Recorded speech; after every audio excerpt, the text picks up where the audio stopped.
Deus nos abençoe. Irmãos, a morte e a ressurreição de Jesus Cristo é o fato mais significativo da história humana. Mas há quem afirme que Jesus não morreu.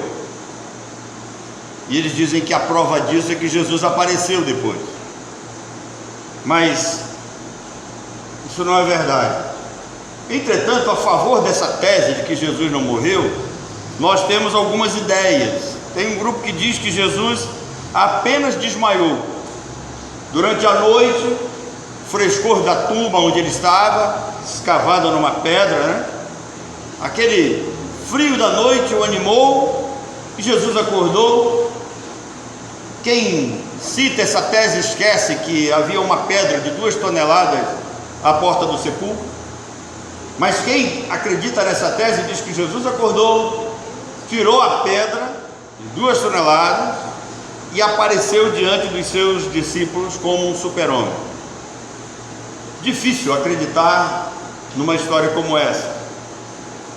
Outros dizem que havia um túmulo que ninguém sabia onde Jesus estava, que Jesus havia sido colocado no túmulo errado. Interessante que haviam aqueles que sabiam qual era o túmulo certo, né?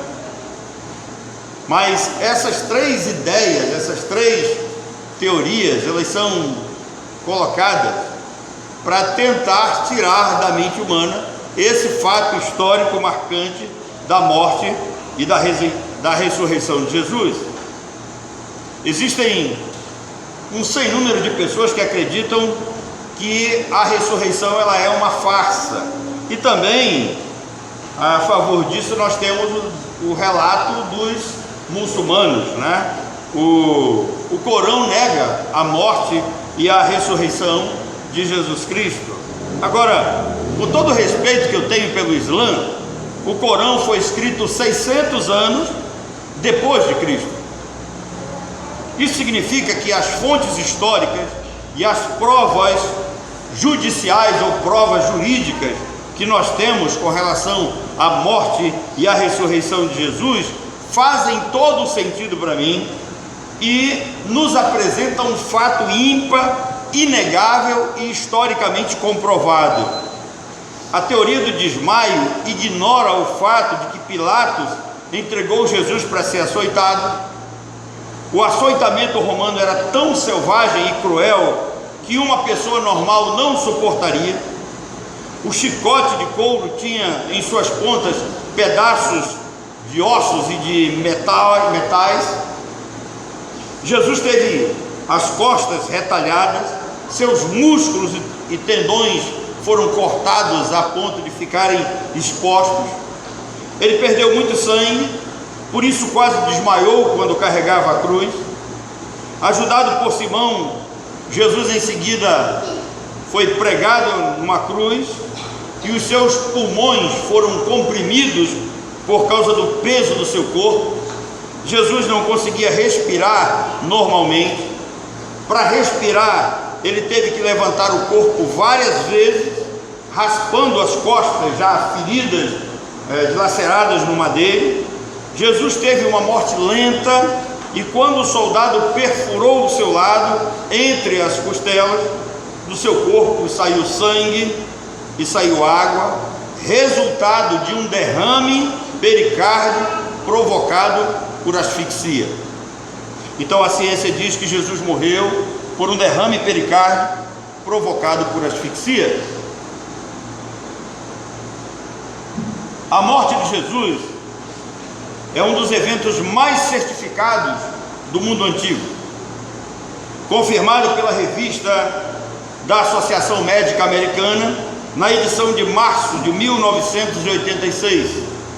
No artigo, William Edwards data a crucificação de Jesus em 14 de Nissan ou 14 de abril do ano 30 depois de Cristo. O peso das evidências médicas e históricas provam que Jesus estava morto antes de ter o seu lado vazado. Dizer que Jesus não morreu na cruz é algo bizarro, absurdo e estranho até a Associação Médica Americana. Jesus não apenas morreu, Jesus também ressuscitou, como ele próprio havia predito. Por que predito? Porque ele falou antes do fato acontecer. Quando o apóstolo Paulo cita a experiência pessoal que ele tem logo após a ressurreição, ele diz: antes de tudo vos entreguei o que também recebi, que Cristo Jesus morreu pelos nossos pecados, segundo as Escrituras, e que foi sepultado e ressuscitou ao terceiro dia, segundo as Escrituras, e apareceu a Cefas, e depois aos 12. Depois foi visto por mais de 500 irmãos de uma só vez, dos quais a maioria sobrevive até agora, porém alguns já dormem.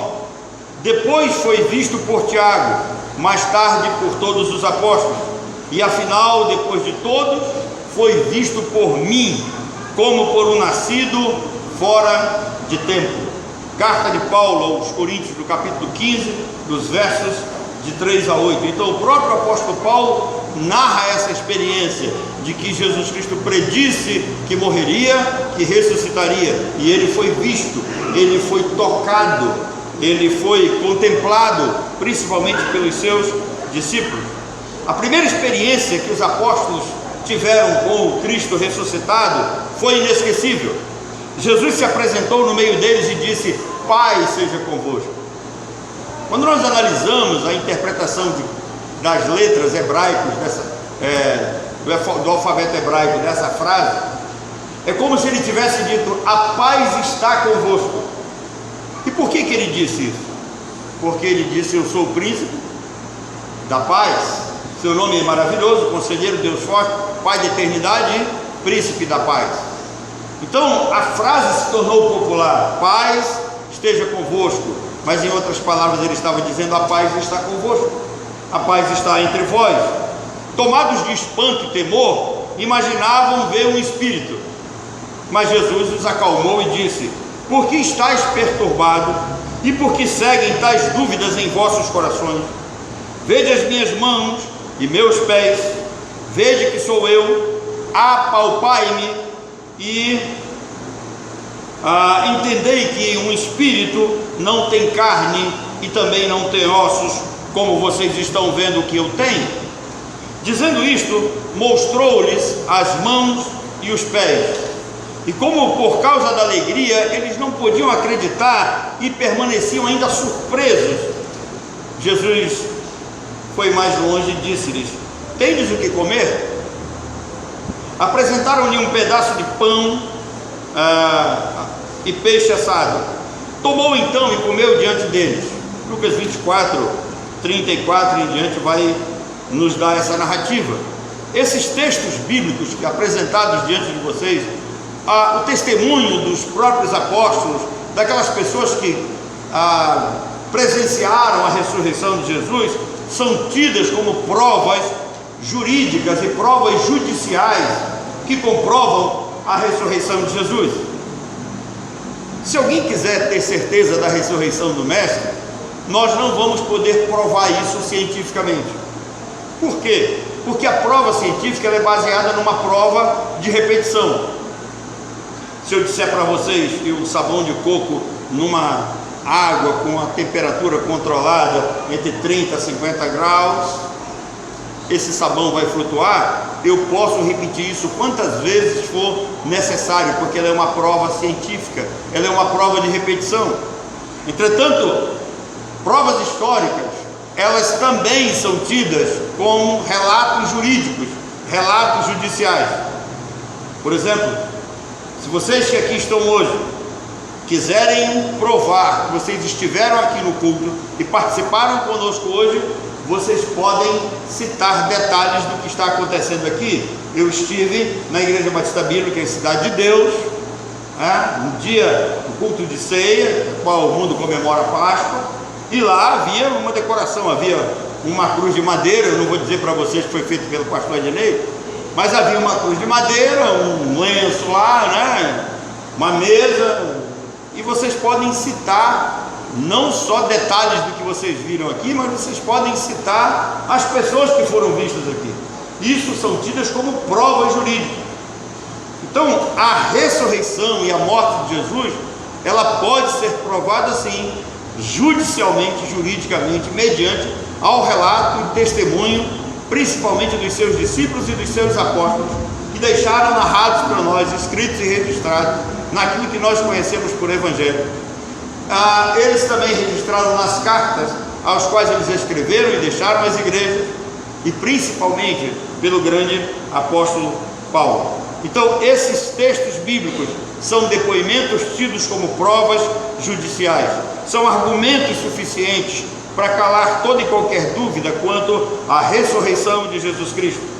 Vale lembrar que os líderes judeus, ao saber da ressurreição de Jesus, tentaram negar. Quando a notícia da ressurreição se espalhou, eles tentaram negar. Os líderes judeus chamaram os soldados e deram a eles uma boa quantia em dinheiro e lhes fizeram uma recomendação: diga que os discípulos de Jesus vieram à noite enquanto dormias e roubaram o corpo de Jesus. Ora, é difícil acreditar numa história dessa. Imaginem se os discípulos de Jesus roubariam o corpo de Jesus, que estava em poder do Império Romano, e isso ficaria por isso mesmo. Se fosse verdade, no mínimo aconteceria uma CPI para saber onde estaria o corpo do mestre. O Império Romano jamais admitiria tal fato. Eles buscariam o corpo onde quer que ele estivesse. É bom lembrar que a pregação dos apóstolos era severamente controlada pelos líderes judeus, escribas e sacerdotes. E a base da pregação dos apóstolos e dos discípulos de Jesus é que Jesus ressuscitou. Se Jesus não tivesse ressuscitado, se a ressurreição não fosse verdade, eles seriam denunciados pelos membros do Sinédrio. Se a ressurreição de Jesus, pregada pelos apóstolos, não fosse verdade, se fosse uma fraude, os judeus a teriam desmentido, mas eles nunca o fizeram, porque ela estava cercada de verdades. A ressurreição é o fator mais importante da Igreja de Cristo. É uma das doutrinas mais importantes da fé cristã. E por quê? Em primeiro lugar, porque ela é um testemunho vivo da existência do soberano e do poder de Deus. Deus planejou e executou cada passo, cada fato, cada ponto da morte e da ressurreição de Jesus. Não esqueçam que o livro de Atos diz que ele foi entregue, Jesus foi entregue segundo o desígnio e presciência de Deus. Então, Deus planejou, o Cordeiro foi morto antes da fundação do mundo, antes de toda a criação, mostrando que havia um plano pré-estabelecido, pré-determinado. Costumamos dizer, nós cristãos reformados, que antes que Deus dissesse para a criação do mundo haja luz, primeiro ele disse houve cruz. Por que isso? Porque na reunião da Trindade Santa, para determinar quem morreria na cruz e quem ressuscitaria, nesse determinado concílio, o Senhor Jesus Cristo foi conhecido, a sua morte, o seu sangue com efeito antes do acontecimento da criação do mundo. Por isso que o apóstolo Paulo, escrevendo aos Efésios, diz que nós fomos eleitos antes da fundação do mundo. Então, antes de toda a criação, isso estava dentro do plano de Deus. Não pensem que Deus abandonou Jesus na cruz a ponto de deixá-lo lá morrer à míngua, sem nenhum cuidado. Quando Pedro corta a orelha do servo do sumo sacerdote, tá? Tem gente que pensa que foi um soldado romano, não foi, tá? Foi do servo do sumo sacerdote. Aquele rapaz estava sendo preparado para ser sumo sacerdote. E quando Pedro saca da espada e corta a orelha daquele rapaz, Jesus disse: guarda a tua espada, porque se eu quisesse eu teria o quê? Eu teria legiões de anjos para me socorrer e para me defender. Isso significa que havia um plano determinado, pré-estabelecido, e aconteceu tudo conforme foi determinado por Deus. Quando nós chegamos em Atos, no capítulo 4, nos versos 26 e 27, o relato do texto diz-nos assim: levantaram-se os reis da terra, e as autoridades se juntaram a uma contra o Senhor e contra o seu ungido, porque verdadeiramente se levantaram contra o teu santo servo Jesus, o qual ungistes Herodes e Pôncio Pilato, com os gentios e povo de Israel, para fazerem tudo o que a tua mão e o teu propósito predeterminaram.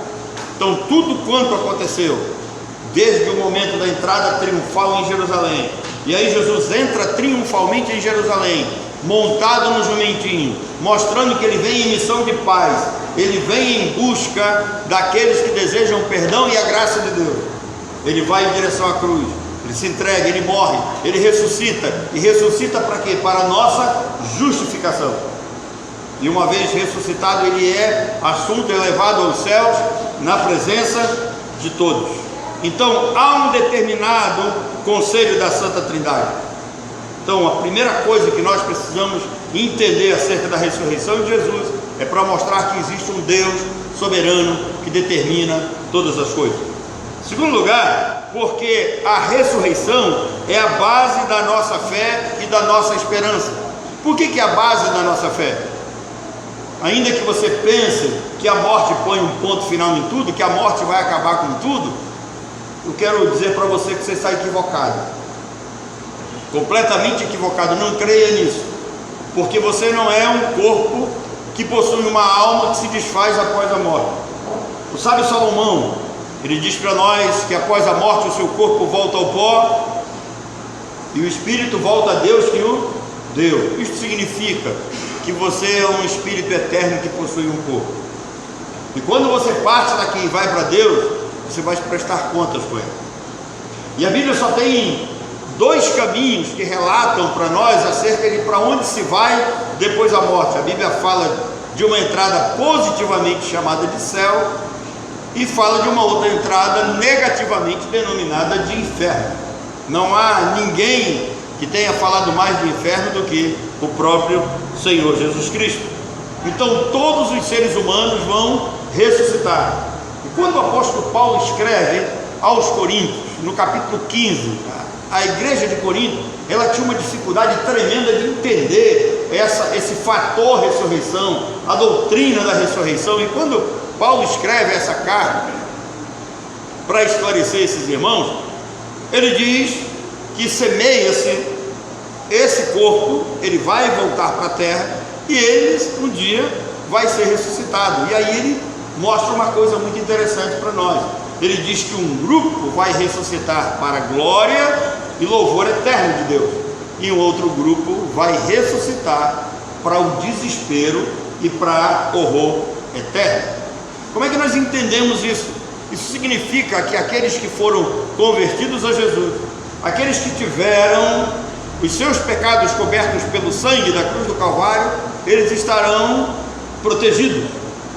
E aí é que nós ensinamos para vocês aqui acerca da salvação pela graça. Os salvos, eles são pessoas engraçadas, e aqui não é gente que faz piada e que vive rindo à toa. Engraçado é alguém que foi alvo da graça de Deus, alguém que foi escolhido, alguém que foi perdoado, alguém que foi separado, alguém que foi amado, alguém que foi cuidado. Por isso que é salvação pela graça. Não existe no ser humano mérito para a salvação, mas sim uma escolha divina. Além de uma escolha, existe um perdão que é dado por Deus ao homem em Jesus Cristo. Desse perdão resulta o quê? Resulta uma relação com Deus. Não dá para a pessoa receber esse perdão, essa graça, e continuar a sua vida como sempre viveu. Então a ressurreição é importante para nós, porque ela é a base da nossa fé. Nós cremos que assim como Jesus ressuscitou, nós também ressuscitaremos. Ele ressuscita para garantir a nossa ressurreição. E aqui nós temos a esperança da ressurreição e também da volta de Cristo, porque ele disse: eu vou preparar lugar, mas ele também disse: eu voltarei para vós, voltarei para vos buscar. Então nós estamos aguardando esse momento que a Bíblia determina como arrebatamento, um dia em que seremos arrebatados. Todas as vezes que eu falo de arrebatamento, eu lembro de Thomas Edison. Se vocês lembram de Thomas Edison, quem foi Thomas Edison? O inventor da Um dia Thomas Edison estava dando aula. Os seus alunos perguntaram como que ele poderia mostrar para eles o que seria o arrebatamento. Então conta-se que Thomas Edison pegou uma grande caixa de areia, enfiou uma série de pregos nela. Alguns pregos ele colocou borracha na cabeça, e depois ele pegou um grande ímã, e quando ele colocou esse grande ímã diante dessa caixa de areia, os pregos que estavam sem borracha na cabeça, eles foram atraídos para o ímã. E assim ele explicou o arrebatamento. Jesus Cristo ficará nos ares, com poder e glória. Os santos serão ressuscitados, transformados, os vivos terão seus corpos transformados, se encontrarão com o Senhor Jesus Cristo nos ares, e em seguida descerão para dar início ao milênio glorioso do Senhor. Então, a ressurreição é a base da nossa fé e da nossa esperança de que um dia Ele voltará para nos buscar. Teremos um encontro com Ele. Não crer na ressurreição é um ato de desespero. Por quê? Porque o ser humano, ele não consegue imaginar numa vida futura no inferno. Todo ser humano, ele pensa que sempre vai dar um jeitinho na hora de chegar à presença de Deus. Eu acho muito interessante que a Bíblia fala em salvação pela graça, mas os homens insistem em salvação pelas obras. Eu vou explicar. O apóstolo Paulo disse: pela graça sois salvos por meio da fé, isso não vem de vós, é dom é presente de Deus. Mas os homens, todas as vezes que você pergunta para alguém, você faz a seguinte pergunta: você acha que você vai para o inferno? Ele diz: não, eu não vou, eu sou uma boa pessoa, eu sou uma pessoa ótima, eu não mato, eu não roubo, eu não faço isso, eu não faço aquilo outro. E aí eu digo para você, o jovem rico era melhor do que você, porque além de fazer tudo isso, ele sabia todos os mandamentos, era um cumpridor da lei, e Jesus Cristo disse que ele precisaria nascer de novo. Nicodemos era muito melhor do que você, pode ter certeza. Nicodemos era o presidente da Suprema Corte, aquilo que o hebraico chama de Sinedrim, ou o Sinédrio na nossa língua. Nicodemos era um dos homens mais sábios da sua época, e um dia ele deseja ter um encontro pessoal com Jesus, e Jesus diz abertamente para ele: você vai ter que nascer de novo. Ele disse: eu não entendo o que é esse nascimento, como pode eu voltar para o ventre da minha mãe? E aí Jesus diz para ele: o que é nascido de carne é carne. Seres humanos que nascem da carne são seres humanos carnais, a carne se desfaz, você precisa nascer do Espírito. E aí Nicodemos continua sem entender. Jesus, no capítulo 3, no verso 8 de João, ele diz assim: o vento sopra onde quer, ouves a sua voz, mas não sabe de onde vem nem para onde vai. Assim é todo que é nascido do Espírito. Ninguém sabe no dia que vai nascer de novo. Isso é uma ação do Espírito de Deus. Isso é uma ação do Espírito Santo. Quando Deus bondosamente olha para esse ser humano morto em delitos e pecados, vivendo num tremedal de lama, e por sua graça Ele liberta esse homem de lá. Interessante que nenhum de nós, antes de convertido, admitia ser comandado pelo diabo, né? Ou pelo inimigo, mas o apóstolo Paulo diz isso: ele vos deu vida, estando vós mortos nos vossos delitos e pecados, nos quais andastes outrora, segundo o curso desse mundo, segundo o príncipe da potestade do ar, o espírito que atua nos filhos da desobediência. Observem que a vida do homem natural é uma vida de total desespero, um ser humano separado de Deus pelo pecado, um ser humano que vive baseado nos seus próprios conceitos, um ser humano que vive preso nos seus pecados, nos seus desejos carnais, um ser humano que faz de tudo para não servir a Deus, um ser humano que não busca nenhuma relação com Cristo em sua igreja. Gente que acha que isso pode viver de certa forma supérflua. Isso não faz sentido da vida de ninguém. Mas esse mesmo ser humano deveria pensar no que a Bíblia diz, porque a mesma Bíblia que 700 anos profetiza onde Jesus nasceria, 500 anos depois profetiza onde Jesus morreria, de que forma ele morreria, e que também diz mais que ele ressuscitaria. A Bíblia que chega a dizer em Zacarias com quantas moedas Judas trairia Jesus, é a mesma Bíblia que diz que só há dois caminhos: o céu ou o inferno. E aí Jesus escolhe seus discípulos e dá a eles uma missão. Qual é a missão? A missão de anunciar o Evangelho a todas as pessoas que estiverem ao alcance deles. E eles saem nessa missão. E louvado seja Deus que esse Evangelho chegou até nós aqui. E nós cremos por graça de Deus. Então, a ressurreição de Cristo é a base da nossa fé, é a base da nossa esperança. E pregar o Evangelho sem a ressurreição de Jesus seria em vão. Como eu pregaria um Evangelho sem a ressurreição? O que eu teria para prometer para as pessoas? Eu não teria nada, mas eu tenho como prometer a todos aqueles que crerem em Cristo como Senhor e Salvador de suas vidas, que um dia vocês vão ressuscitar, e se vocês estiverem vivos no dia que Cristo voltar para buscar a sua igreja, vocês serão arrebatados e terão um encontro com Ele nos ares. Todavia, se você não passou pela experiência de ter os seus pecados lavados pelo sangue do Cordeiro, eu sinto muito, você pode chegar com um discurso mais belo, mais bem preparado, com todas as desculpas possíveis, organizadas. Você pode levar um HD inteiro de desculpa e você vai chegar lá e você vai ouvir assim: malditos para o fogo eterno. É triste, mas essa é a realidade que nós temos que pregar. Eu não gostaria de dizer isso. Esse local aqui poderia estar cheio de pessoas. Se o quê? Se eu estivesse prometendo cura para todas as pessoas, salvação para todo mundo, se eu estivesse aqui agindo levianamente, traz alguém aqui, está doente, bota a mão na cabeça, ora, vai para casa, você está curado, joga o remédio fora, né? Age com fé. Se o sujeito morrer, foi falta de fé dele, não é problema meu. Eu poderia estar fazendo isso, mas não, nós estamos aqui com um compromisso de seriedade, falar algo sério para você, de que você pense. Porque tem um teste que você pode fazer com você mesmo. Pergunte para você mesmo: onde eu estarei depois da minha morte? Se você tiver alguma duvidazinha, aí entra Jesus na história.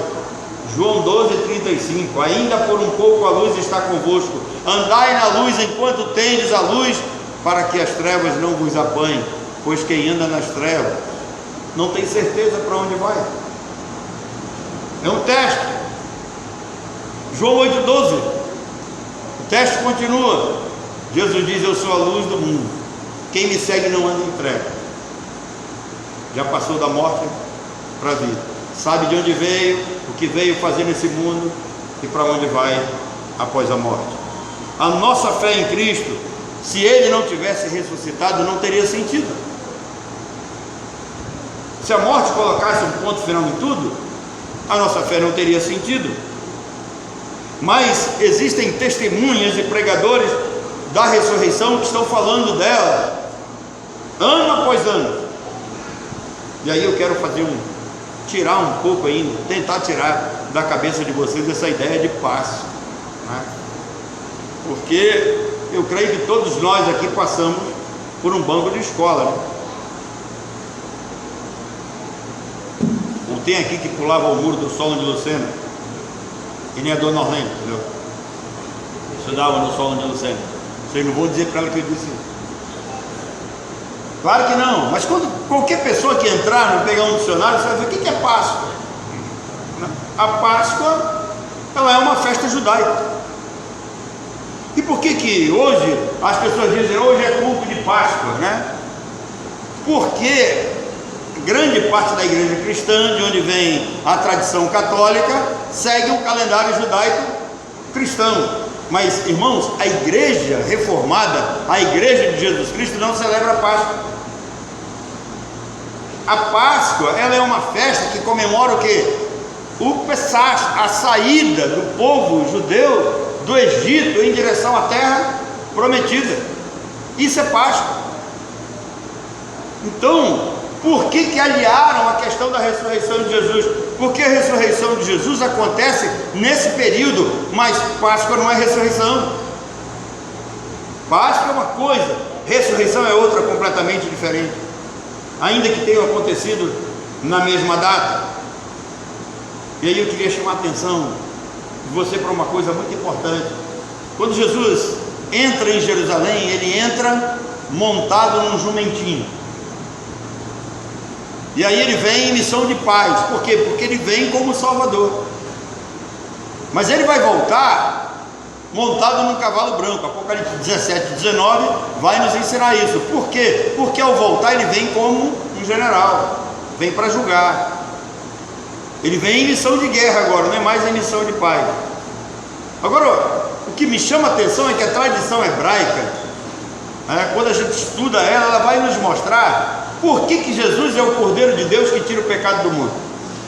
Quando Jesus chega diante de João Batista, o que ele diz? Eis o Cordeiro de Deus que tira o pecado do mundo. Por que isso?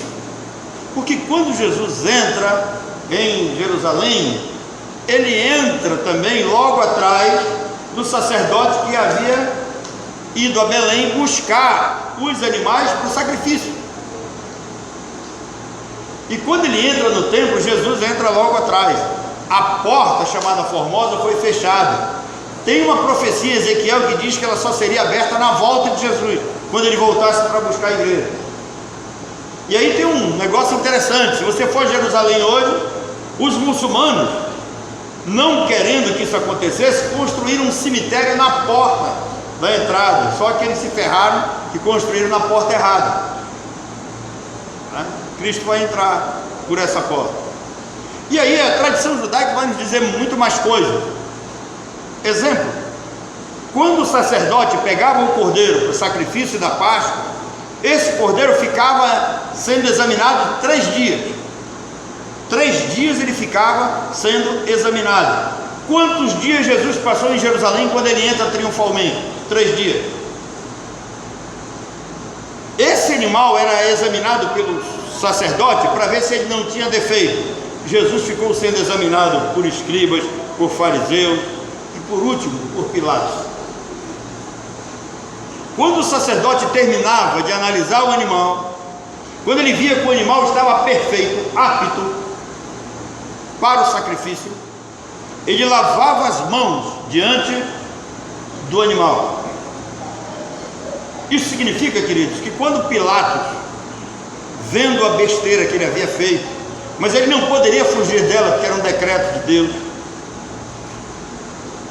ele manda trazer uma bacia com água, e ele lava as mãos.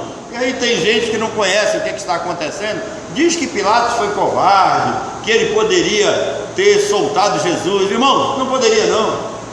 Assim como Barrabás não poderia ter morrido na cruz. Barrabás não ia trazer redenção para ninguém. Cristo morre pelo determinado desígnio de Deus. E Pilatos faz parte dessa história. E Atos 4, 26, 27, 28 diz isso, que ele se levanta com os reis da terra contra o ungido do Senhor, para fazer tudo o que a mão e o propósito de Deus havia predeterminado. Você está diante de algo que foi predestinado por Deus, nós não temos como fugir. Pilatos também não tem como fugir. Então quando ele lava as mãos diante de Jesus, sabe o que ele está dizendo? Ele não tem culpa, ele está limpo, ele está puro e está pronto para ser sacrificado. E aí Pilatos entrega para que ele fosse açoitado, e da fortaleza Antônia ele sai em direção ao Gólgota. Muito ferido, machucado por causa dos açoites, tem um momento que ele fracassa. E aí tem alguém que está entrando na cidade, vindo da direção da Etiópia, Simão Cirineu, e ele está indo a Jerusalém para ver o sacrifício do cordeiro. Se depara com a multidão trazendo Jesus em direção ao Gólgota. Quando Jesus cai, ele não foi fazer uma boa ação não, porque ele não queria se envolver com aquilo. Ele está quieto no canto dele, e um soldado romano diz: ei, você, ajuda o prisioneiro, ajuda o condenado.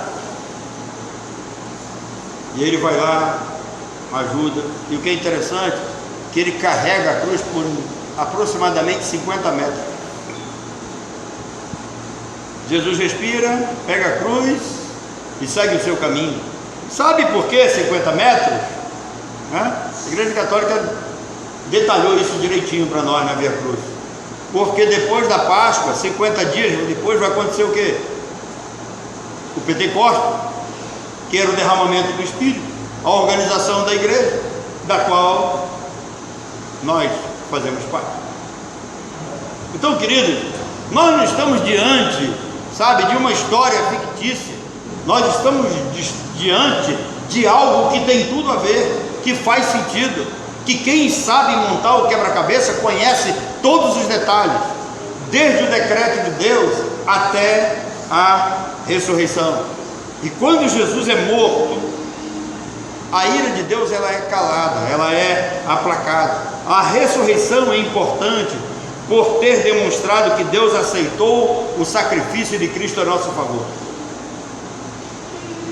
Se você vê alguém por aí carregando tijolo na cabeça, puxando corda, puxando carroça, se ferindo, se martirizando, nada disso vai trazer algum benefício, porque Deus não aceita esse tipo de penitência, porque o único sacrifício aceitável foi a morte de Jesus Cristo. E aí, quando ele está sendo elevado às alturas, ele olha para aqueles que estavam diante dele e ele diz, ele é elevado, anjos colocam-se ao lado desses homens e diz: varões galileus. E por que é dito varões galileus, hein? Porque esse mesmo grupo vai para Jerusalém depois, vai lá para o cenáculo esperar a descida do Espírito Santo. E depois são esses galileus que falam os idiomas das pessoas que estavam presentes ali e causam um impacto, porque ele diz assim: não são todos esses galileus que estão falando as grandezas de Deus, e como nós estamos ouvindo eles falarem na nossa própria língua materna.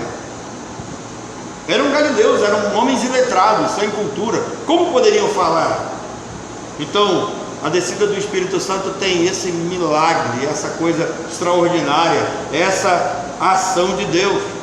E aí, varões galileus, esse mesmo Jesus que vocês estão vendo subir, do mesmo modo, ele vai descer. Agora, preste atenção, quando Jesus ressuscita, ele manda tocar, ele come peixe, ele foi visto, ele não era um fantasma. E tem gente que pensa que Cristo vai voltar como um espírito. Não, ele vai voltar em carne, do jeito que subiu ele vai voltar.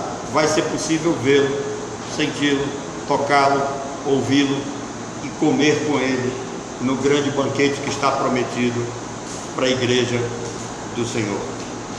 E aí, a ressurreição é o ponto-chave desse grande momento da história, porque Jesus ressuscita, ele volta para o Pai, de onde ele veio, e tem uma promessa, dizendo que ele voltará. Mas, para que os seres humanos tenham um encontro com ele, tem duas coisas para nós pensarmos. Primeiro, é a questão daqueles que estão mortos. Os que estão mortos, eles vão ressuscitar. Uns, para glória e louvor eterno, vão ser arrebatados e encontrar com Jesus nos ares. Os que estão vivos serão também arrebatados, e aqueles que não são crentes e salvos em Jesus Cristo, eles vão ser lançados no lago de fogo. Por que nós pregamos isso? Porque nós temos essa responsabilidade. E aí, queridos, eu sinceramente não gostaria de ver ninguém que eu conheço passando por apertos no grande trono branco, julgamento que todos irão passar. Mas estes aos quais, e aqui eu quero que você olhe para aquela cruz. O apóstolo Paulo diz que Deus pega os pecados dos seus eleitos e ele crava na cruz lá com Cristo. E ele diz que o sangue derramado no madeiro, que cobre esses pecados, traz perdão. O castigo que nos traz a paz estava sobre ele, Jesus. E pela sua morte, pelas suas pisaduras, nós fomos sarados, perdoados. Agora, quando nós lembramos da Páscoa lá no Egito, para que os primogênitos não sofressem o dano da morte, o que foi determinado? Os pais, sacerdotes da casa, teriam que sacrificar um animal e o sangue teria que ser passado nos umbrais das portas. Isso significa que todo aquele que Jesus pegou o sangue de Cristo e passou o sangue sobre a sua vida, se ele fez isso, você está perdoado. Se ele não fez isso, eu sinto muito, mas você está no rol desses condenados. Aí você tem que ter uma atitude. Como é que eu faço para resolver isso? Você vai fazer agora. Eu não posso fazer nada por você, mas você pode curvar sua cabeça, pedir perdão dos seus pecados, dizer que você entendeu qual foi a razão da vinda de Jesus Cristo a esse mundo, porque ele veio para morrer. Ele veio para dar a sua vida em favor de muitos. Preste atenção, que você ouve por aí dizendo que Jesus veio e morreu por todos. Não foi, não. Se você ler Mateus 26, 26, ele está falando daquele último momento. Ele está à mesa com os seus discípulos e eles estão celebrando a última Páscoa. E por que eles estão celebrando a última Páscoa? Eles são judeus. E aqui está a explicação de por que nós não celebramos a Páscoa. Nós não somos judeus. E por não sermos judeus, essa festa não faz sentido para nós, mas faz o sentido do Cristo que vem diante da mesa dos seus discípulos e diz assim: eu ansiosamente desejei comer com vocês desse pão e beber desse cálice. Havia um desejo no meu coração de participar com vocês, e assim eu vou acontecer, e assim vai acontecer. E o texto diz que na noite em que ele foi traído, ele tomou o pão e, tendo dado graças, o partiu e deu aos discípulos, e tomando o vinho deu também aos seus discípulos. Eles não comem do cordeiro, eles não comem das ervas amargas, porque a Páscoa toma o lugar até aqui, e a partir daqui a igreja do Senhor não precisa mais celebrar a Páscoa, mas ela celebra a ceia do Senhor. Então, queridos, hoje pela manhã, quando nós estávamos estudando aqui, nos foi dito de que quando um judeu convertia-se ao cristianismo, ele era batizado em nome de Jesus. E por que o judeu era batizado em nome de Jesus?